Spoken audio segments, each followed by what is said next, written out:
Superman is known to be the Man of Steel. After seeing some clips of his extraordinary power in battles, in films and also in animations, I questioned that reality because a man who is all-powerful could really take a beating.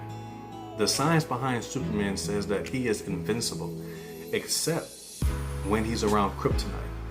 It is said that kryptonite affects Superman's ability by interfering with his cells. Talking about steel doesn't break easily, nor could it bend even with the maximum amount of effort.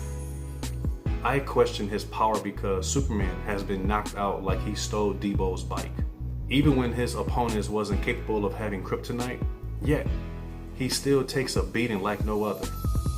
So do you agree that Superman is invincible, unable to be beat despite the size and strength of his adversary? Is he worthy to keep the title as Man of Steel? Superman's story is similar to a lot of biblical characters. The mother of Moses shielded her son down the Nile. Kal-El, which is Superman's name, parents shield their son and pass him down the Nile galaxy to a safe haven called Earth. They both had to learn from the father or do the father's will, and both had supernatural powers and abilities.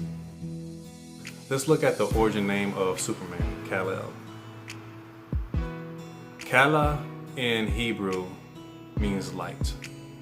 The masculine word for light is Kal, K-A-L.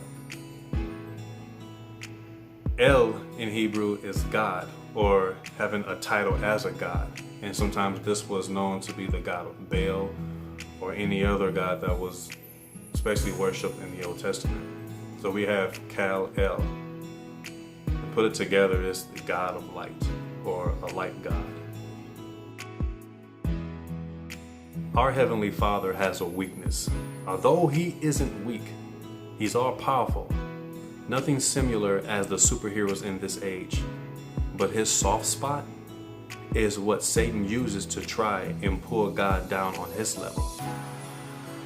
Although it's undeniably impossible, the soft spot of God is mankind, those preciously made in his image. Satan found the way to put what God hates into someone that he loves. God hates sin, but loves the sinner. So Satan's treacherous plan is to get God to hate his own creation. Notice Satan didn't bother Adam as he was fulfilling his calling and assignments. But once he had a partner, Satan used that product and not the source, because his plan would have been exposed of, and Adam would have made it known to his wife who this person is and what they have came to do. And Adam was made in the very image of God. So besides approaching Adam, he remained concealed and stalked Adam from the shadows of the garden, waiting for a window of opportunity to come in and tempt mankind. When I was reading the scriptures, I realized that God had two sons. Matter of fact, he actually had more. One, us human beings, daughters and sons of God who were adopted to his kingdom through his son Jesus. Another one is the Hebrew word Benai Elohim, which is in Genesis chapter 6 verse 2, when it says that the sons of God came down. Those sons of God means angels. So basically it's the angels that came down.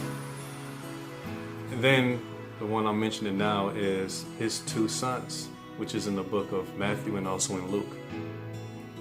Adam and Jesus. Adam, the Son of God, and also Jesus, the Son of God. Once you're saved, you become an adopted son or daughter of the King.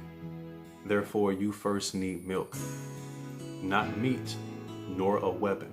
You may get ahead of yourself being an infant, and that's when you'll start to weaponize scriptures to battle believers of the same faith.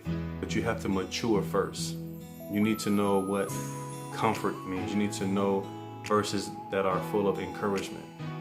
And then you will grow and know about the ammunition. You can't just be saved one day and decide to take on a role as a prophet or a minister. Now all of that is God's doing. It doesn't mean it won't happen. But to you, You don't need to go ahead of God because you'll be setting yourself up for failure, and then you will blame Him while things didn't go as you expect them to go. So take your time and grow. And when you grow, you need to first grow in love, not in hatred and not in pride. That is how Satan attacks God, through tormenting creation. God didn't have a problem with Job. He blessed him.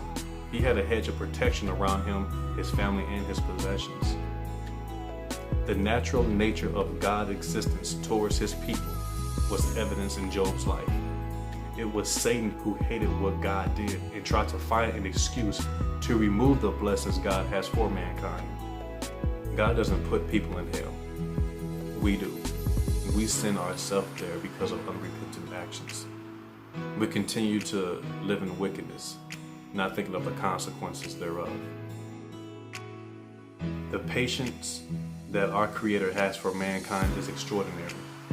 So why would any one of us want to take advantage of His grace?